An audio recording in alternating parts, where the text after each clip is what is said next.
Cherian Alexander, for having made such an enjoyable presentation. And it is interesting to see how there are new ways of looking at culture through music and folk traditions, and songs can be a nodal point for understanding ecology, economics, sociology, etc. You know, I was reminded of the popular 1960s where money can't buy me love, you know. There was this whole focus on the age of intense gratification, and they spoke about the need for money on one hand, and on the other hand, how it could lead to a very dysfunctional society if there was too much of emphasis on just accumulating money. Thank you very much, Professor Cherian, for having given us an American Cola Very D, because this was really interesting, and I'm sure it would inspire our teachers to take the cause further. Next, I would now request Dr. Khotti Ramesh, who's a professor and head Department of English, Adi Kavi, Nananya University, Rajamundry, and he's going to present his paper, Race, the Key Social Dynamic of America, the African-American Contribution. Professor Ramesh. Thank you. Cherian should have come after us because he has taken away the limelight. Okay. And moreover, it is very complimentary, in fact. When Professor Nishi has called me, I was wondering how far we have come from the days of ASRC. So many of the senior teachers here, or myself, have done the American Civilization course. Maybe, and we have used all those tools. I mean, we are trying to use all those tools. In fact, ASRC used to have so many videos and all that. So we used to watch that, and now from ASRC we are bringing the American studies to the colleges and the universities. I think we are well trained to do that now. So I have done my research in African American literature, and I have used some of the tools that were used in Harvard University by my teacher, Professor Henry Louis Gates, Jr. In fact, when I was there for my Fulbright, there was an inauguration of the Encarta Africana, which was a wonderful CD, Rome, inaugurated at that time, and Gates and Bill Gates, both of them were there at the Harvard to inaugurate that wonderful CD. So I want to show even that also. But before that, let us, just recognize the importance of race in the American context. So,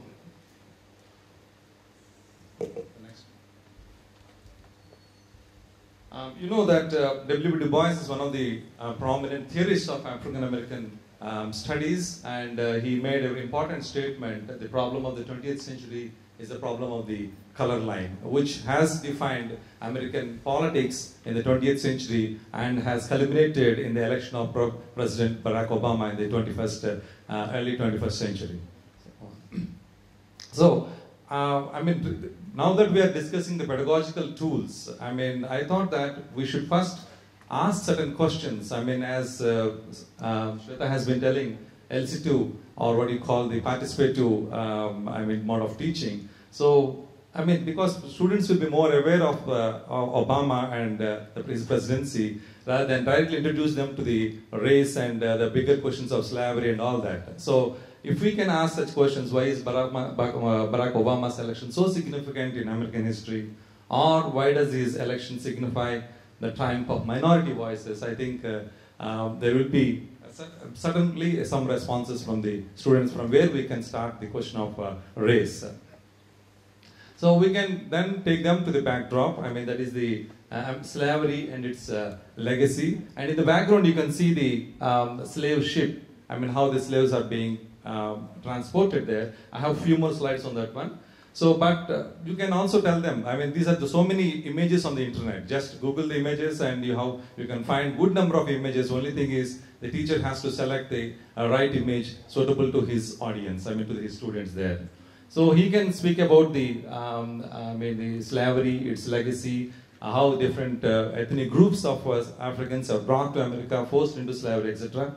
And then their struggle for emancipation and literacy. They can also speak about transatlantic slave trade, because now the migrations are still moving on to America. You can speak about the Indian diaspora, the Chinese diaspora. After the African diaspora, these are the two largest diasporas in America. So you can still speak about the migration aspect in the context of the transatlantic slave trade, the differences from them to now. So you can also speak about the slave cargo. There are so many images there to introduce the inhuman racism that was practiced in those times. This is a slave ship where, I mean, the slaves were loaded up in the lower part of the ship.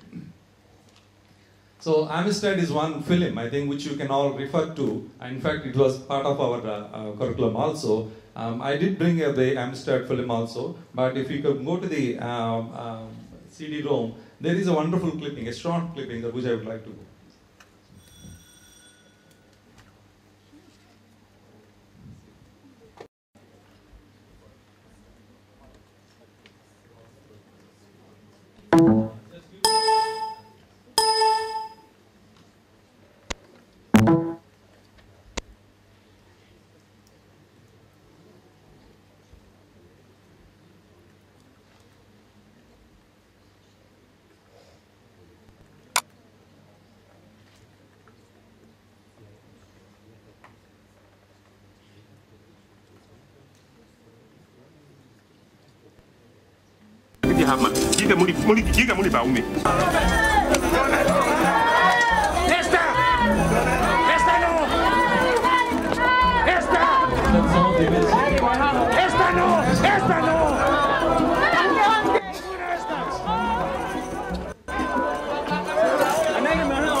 ¿Está todo bien? Sí, todo bien. ¡Vamos, señores! ¡Aquí tenemos pan! Ese es el tipo que me dijeron que es demonio. ¡Demonio! Sí, lo conozco. So, this is a film directed by Steven Spielberg, I think. It's a wonderful, moving film, actually. So, let's come back to the slides.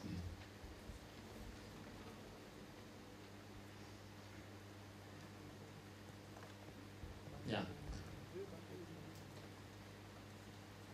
So, you can speak about the, not only the slavery and the transatlantic slave trade or even the Middle Passage, but you can speak about the, in the context of Amistad, you can also speak about the Supreme Court ruling and how there was a lot of debate going on in the American politics about the question of race, right? This has happened sometime in the 1820s or 30s. So from then on, you can take how the Supreme Court has viewed the issues of race and how it has come down to Civil War and then to Reconstruction and again to the Civil Rights movements. So these are some of the images that can be downloaded, some posters advertising slaves for temporary hire or even for selling also. So slaves working in the cotton fields of American South, so you can introduce them how when you speak about the American South, especially its distinct culture and its politics and especially its music and all things, you can show some of these images. So one important aspect of African American literature is, or African American politics is that literacy and freedom are connected to their, to them. So learning, this is a quote from Frederick Douglass. You can introduce to some of the important slave narratives, especially Frederick Douglass or even Harriet Jacobs, one of the earliest African American slave female narratives. So how, Frederick Douglass was actually speaking how the racists used to be afraid of teaching their slaves, give some education, because once they are taught, they are ready to escape. So you can speak about how there was always a conflict, especially as far as education is concerned, literacy is concerned in the African American context. So centrality of writing, because African Americans took it as a challenge, as an important aspect of their life to write, because once they write, they can get their freedom. So itself, the act of writing is a political statement in the African American context. So you can also speak about how writing became the vehicle through which the community fought against slavery, institutional racism, and sought equal status as US citizens. So you can also speak about the citizenship rights and about how the African Americans had to lead almost 150 years of battle to become full-fledged American citizens. So slave narratives, so it was not a story to pass on. So slave narratives were important writing. So when I am speaking about these slave narratives to my postgraduate students, they were referring to the Dalit narratives, that is, autobiographies that is now coming up very much. So there is always a relevance. You can always connect these two things, because when you have students coming from different backgrounds, you can sometimes connect them with the what is happening in the American scenario. So it's not only the white, the blacks that have fought for their rights, but even the whites also have joined. So you can speak about the white abolitionists and some writers like the Harriet Beach, Uncle Tom's Cabin, etc. So the emancipation sculpture, we can show some of these images. President Abraham Lincoln and how after liberation. This was somewhere in, I think, Washington DC, some park in Washington DC. So images of Civil War, there are wonderful images there. You can just have the teacher has to collect a few images suitable for them. Oh. So fictions of race, you can speak about race actually. What is the concept of race here, how it is constructed and how it has influenced the lives of the people there. It is constructed on fictitious notions of essences that a group of people are supposed to be sharing. The notion of race not only assumed unchanging natural types, recognizable by physical features, but also implied that mental and moral behavior is related to racial origin, which the election of Obama has finally blasted it or exploded that one. So, and facts of racism here.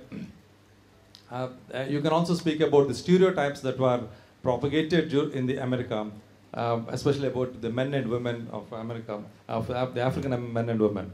So either they are mammies or Jezebels. Jezebels are nothing but seductress, African black seductress, or Uncle Toms who are very quiet. You can call them Georges, or even the black beast who are ready to rape the white woman. So these sort of images or stereotypes were very rampant, and we can, with these images, especially the Jim Crow images that are available on the net, you can show them the seriousness of it.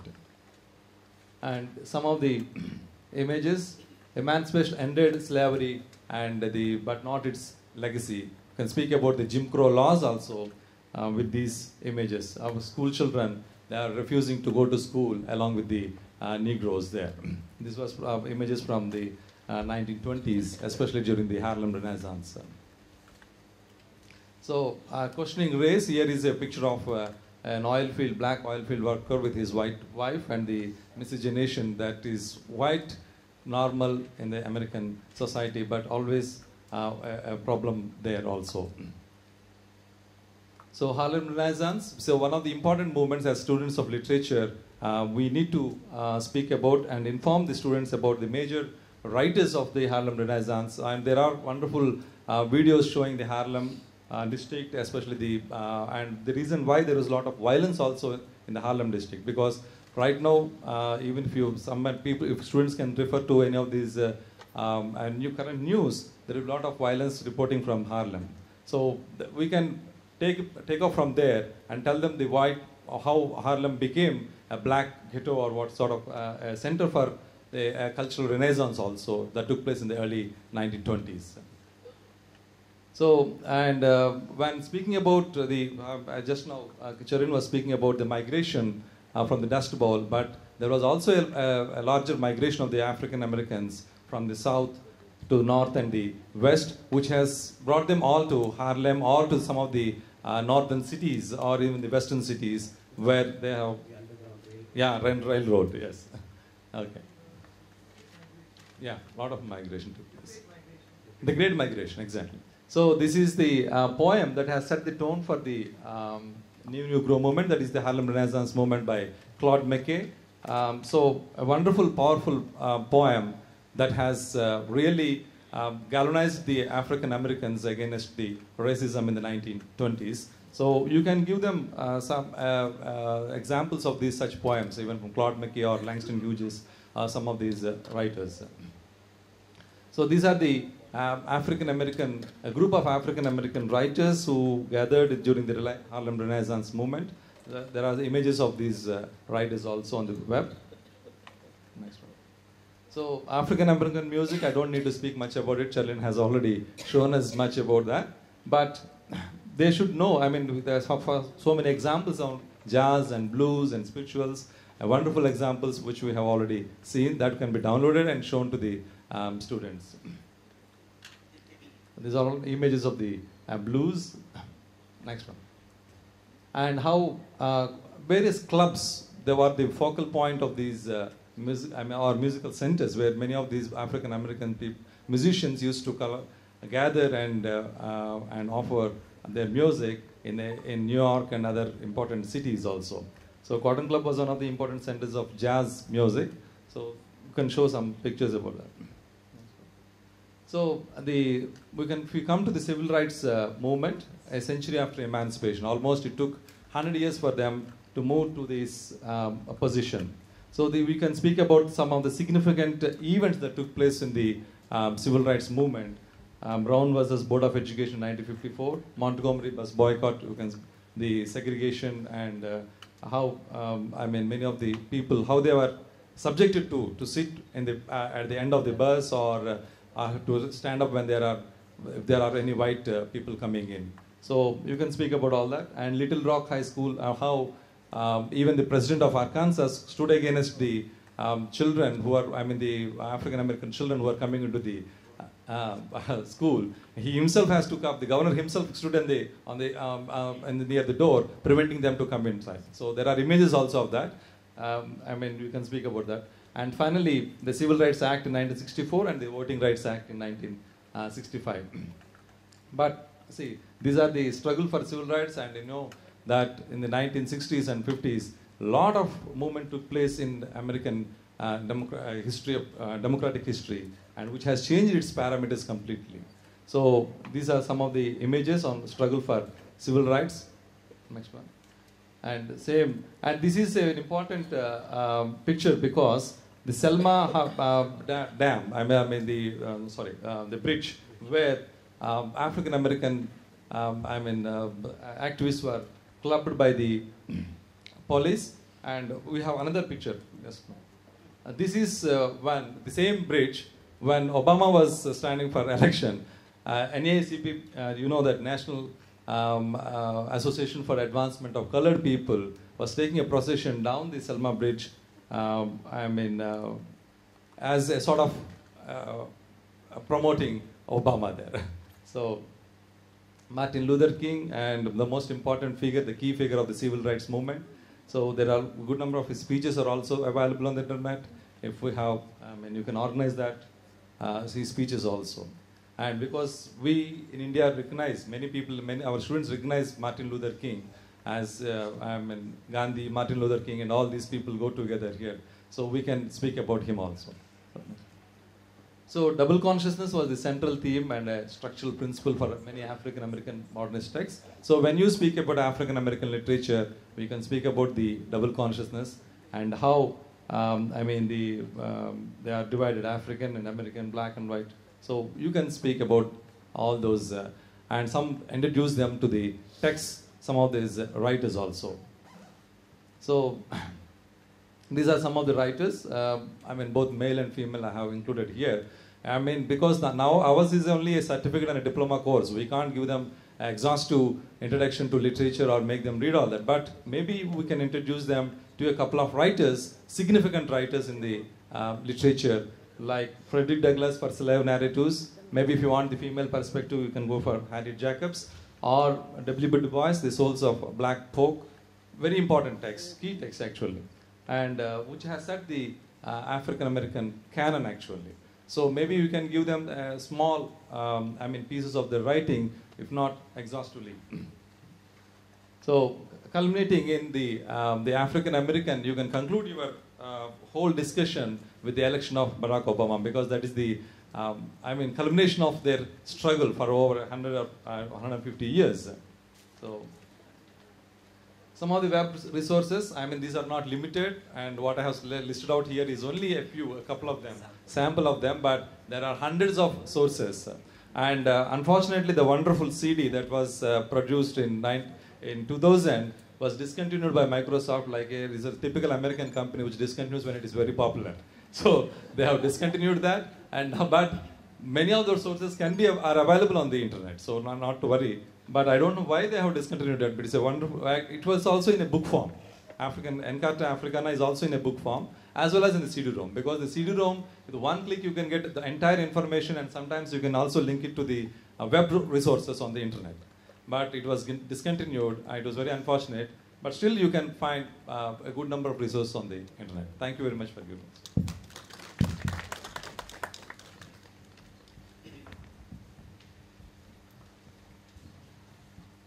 Thank you, Professor Khotti Ramesh, for a very interesting and an incisive, thought-provoking paper, wherein he talked of the ways of looking at the question of race and minorities. I think that post-colonial theory has explored the notion of marginality in a big way and has dismantled the preconceived assumptions or the notions related to margins vis-a-vis the center. And thank you, Dr. Ramesh, for a wonderful presentation. But I would like to just make a point that I personally feel that howsoever short, brief a course is, nothing can replace the printed word. So you could actually have a list of books like, I think, Gone with the Wind, Scarlett O'Hara's Gone with the Wind, or Morrison's Beloved and Sula, or sometimes you could also have Uncle Tom's Cabin or something by Hawthorne as some of the seminal texts, which would actually give them a very good introduction to what America, American culture, minorities is about, isn't it? I do have films of Beloved as well as the Colorful also. Yes.